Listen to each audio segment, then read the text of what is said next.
to prove them all wrong again. I got a low tolerance, cause they don't even know what the problem is. It's me. You waiting on the boy to fail, then hold your breath and face your death. Cause you play a roulette with each step. I progress, no less. Go ahead and place your bets, cause we know where we at, we know we top tier. All right, everyone, welcome back to the channel. So I was not going to make this video just because I have other videos up about my trailer, but I felt like for everyone who follows me on IG, you can kind of see the updates and stuff, but for everybody who does not follow me on IG, I might as well just make the video and kind of give y'all some information about the trailer. So the trailer's officially done. What I'll do is I'll just quickly go through some updates on how the trailer sits, maybe some explanations, and then that'll be that. That way, you know, hopefully somebody gets some ideas if they're trying to build a race trailer, that sort of thing. So I'll start at the front. I think I've already said this, but I'll say it again. So, okay, this is basically the heart, the off-grid, you know, trailer setup.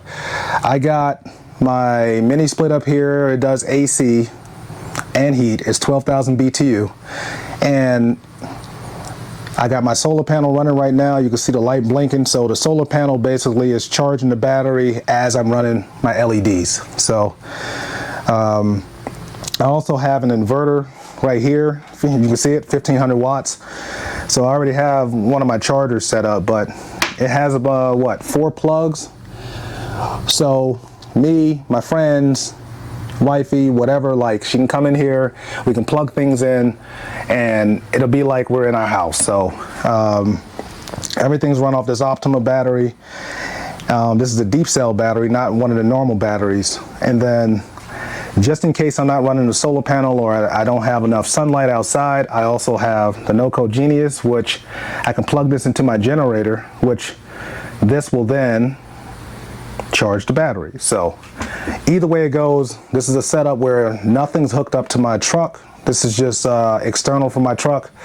And then the generator, which is at the back of the trailer right now, strapped down, the generator will run this unit, and the generator is 5,000 watts. So all together I have about 6,500 watts worth of stuff. I think that's the way you say it. But at any rate, that's that.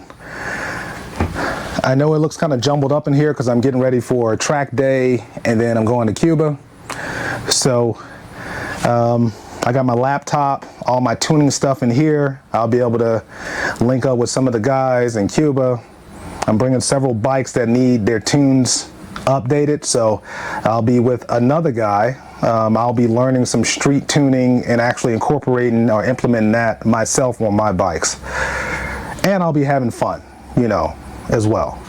But yeah, a lot of the, like my drills and clothes, tools, that sort of thing, my chairs, all of that stuff is here at the front of the trailer. And the cool thing about the way I have this trailer configured is based upon the bikes that I'm bringing, I have a full, what is it, a twin or a full mattress, right? So all I have to do essentially is if I'm bringing 3 bikes, then the mattress can go here by the door, and then I can sleep at a truck stop or wherever I want to sleep at. So excuse that, my neighbor's probably looking at me like I'm crazy because, you know, I'm always carrying a camera talking about stuff. What else is there? So obviously you can see all of the E-tracks, and what I did was I daisy chained all the LEDs, the white LEDs and the neon LEDs, which is in blue. Maybe I'll show that at the end of the video. You probably saw it in the intro. But everything is ran somewhat professionally. I had sleeves and stuff for this, but for me to have to take everything apart and then sleeve everything, I was just like, I didn't feel like doing it. So getting back to the electronics though, there's a 100-watt solar panel on the roof, and it's secured on up top, and then literally, I mean, you got a couple of bus bars, the big battery, and that's really the primary system.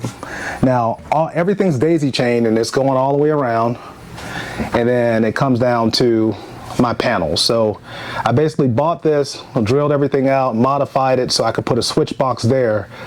So now I can just come into the trailer, come back over here, I could turn this on or off, and once I turn this on, then it gets us power. So that's that. You know why I got fire extinguishers. I do have a trauma kit, tourniquets, and all of that stuff is in there just in case something happened.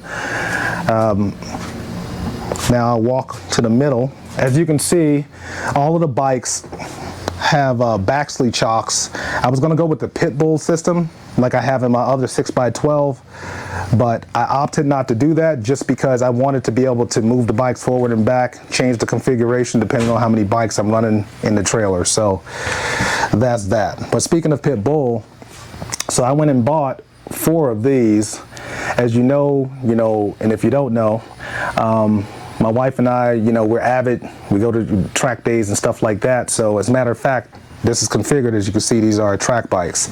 So I had the primary 2 for our suits and helmets, and then I have another 2 for another set of suits and helmets, depending on if we're going to a track or if we're going to Cuba, or even if, my friends, whoever, when I link up with my homies, if they got helmets or jackets or whatever, and we're chilling in the trailer, then it makes sense because they will be able to have a place to hang up their gear if they're in here. So I thought that was pretty cool. On the wall right here, I just got a little table here. That is like my tuning table because I'm lazy.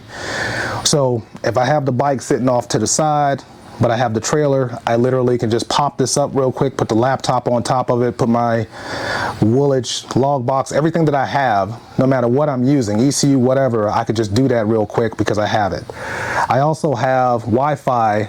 I need to connect it, but I'm paying for Wi-Fi out of my new truck too.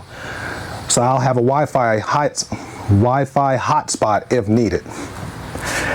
A lot of straps in here. Most of these straps are 1,800 through 2,000 pounds. If you watch previous videos, you know that all of the E-Trax is like triple plated, like not plated, but installed. So hopefully there's no issues. Okay, getting to the back of the trailer. So we got our tire warmers here. I can use this in Cuba, or I can use it at the track. It's primarily for the track. And then I probably did too much with this. That's why I'm bringing this as well, because this is my normal canopy that just goes up very quickly. I can do it by myself.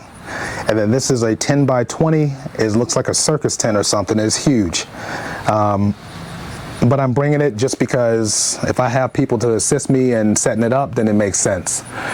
I already talked about in previous videos, but I'll talk about it again. So I got this off eBay. So basically, got a new tire. This is my spare tire, and I don't remember what it's called, but basically it's on the wall.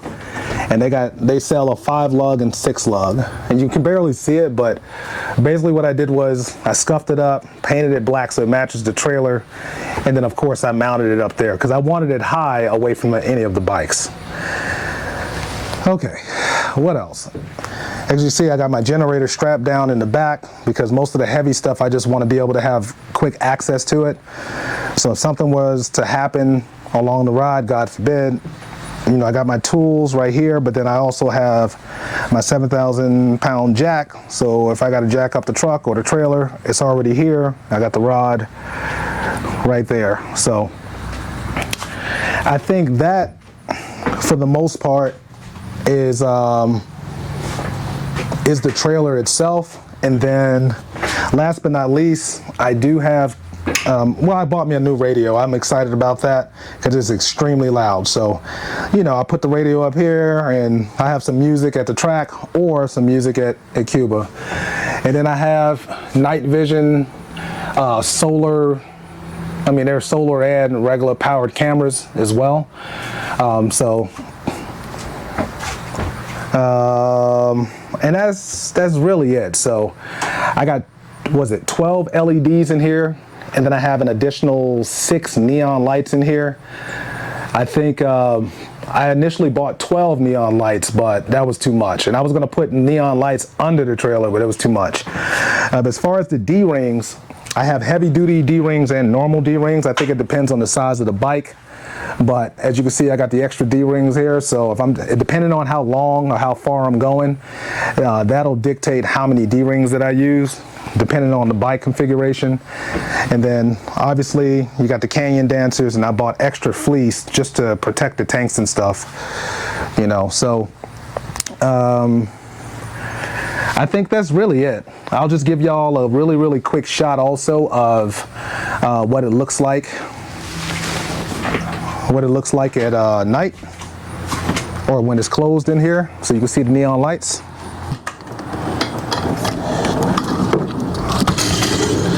Also, I got my, as you saw in the intro, my calling card all over the trailer. And then, so, you know, even if it's closed, like you see, I have more than enough light in here. So, I do have this. This is LED'd, but I really like the way it looks at night. So, or when, not at night, but when everything's dark. So you turn that off, turn the LEDs on, and now you have Reaper's Club in his garage, you know? And I feel like this can serve as like a night light, or this can serve as like something that, you know, me and the homies, like if we're sitting in here and we arrive somewhere at night, we could still come in here, turn the AC on if it's too hot or whatnot, and just kind of kick it. And what I do like is the way I configure the trailer is I can still walk through the middle and have more than enough space. So it just kind of gives it like a, you know, like it's just a different mood, I guess. So, like I said, I wasn't gonna make the video, but I figured for those who are not, I haven't said anything about the trailer like in detail, I would make the video. Now, how much did all of this cost? Because I know some of y'all are probably asking that. Well, at first I was gonna go through and add all of it up, but I'm not trying to incriminate myself. So, and you know, wifey doesn't know how much I paid for all of this. I'll just say that doing the work by myself saved me some money, but it's not cheap. It is not cheap. So, and last but not least, safety-wise, I do have the the ability to back the trailer up onto a ramp. So if something happens where I catch a flat on the trailer, I have that kit, and then I have my extra tire over there, and we're all good. So, will I put a pit bull system in here? I'm not sure as of yet. There's pros and cons to both. This takes a little bit more time to set up just because you gotta, the bikes, you gotta strap them.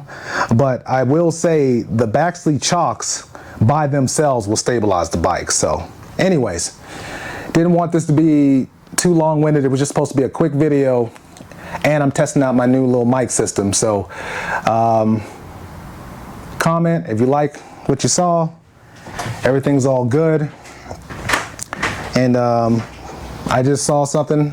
I have to install that on the back of the trailer. So yeah, peace out. Thanks for watching.